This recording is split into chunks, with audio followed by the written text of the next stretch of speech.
Forrest. Thank you, Deputy Speaker. I'm asking, and in fact I'm actually pleading, for the government to change its decision to not trial age verification to access online pornography.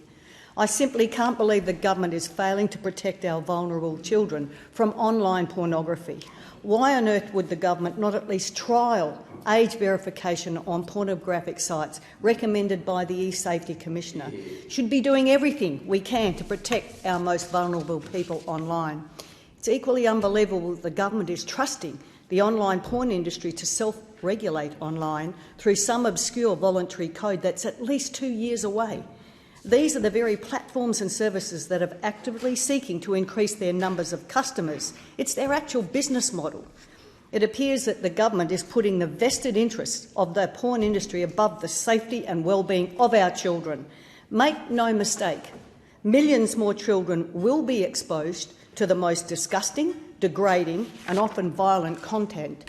In the 2 years it takes for some form of voluntary code, what possible harm could come from an age verification trial?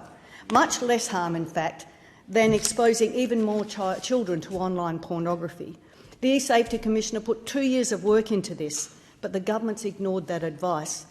Now, I've delivered hundreds of cybersafety presentations into schools and met countless young people who tell me what's actually going on for them and what they're exposed to online, often inadvertently, through a simple online search that can bring up some of the most inappropriate pornographic content that can be just one click away.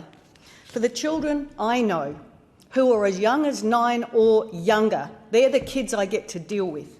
And how on earth does the young man or young girl who has learnt, it's actually true, I deliver these all the time, for the young man or young girl who's learnt about sex from these sites, who's then exposed to very aggressive, sometimes violent, first or subsequent sexual experiences that can involve internal damage, which is what the GPs have told me. Behaviour that normalises violence against women and increases the risk of child-on-child sexual abuse. It's a driver of violence against women and children. Now, how do those same young people go on and have a genuine and enduring personal relationship, and when what they believe is a normal behaviour is actually the opposite? Every day the government delays, more young people's well-being, physical, emotional and mental, is at greater risk. I know this from my own experience with this. Prime Minister, please, this decision is indefensible. 49 advocates, eminent experts in children's and women's safety in Australia, support the trial. This is an age verification trial. Please take control of this and please change your mind and introduce at least the age verification trial. I'm asking you.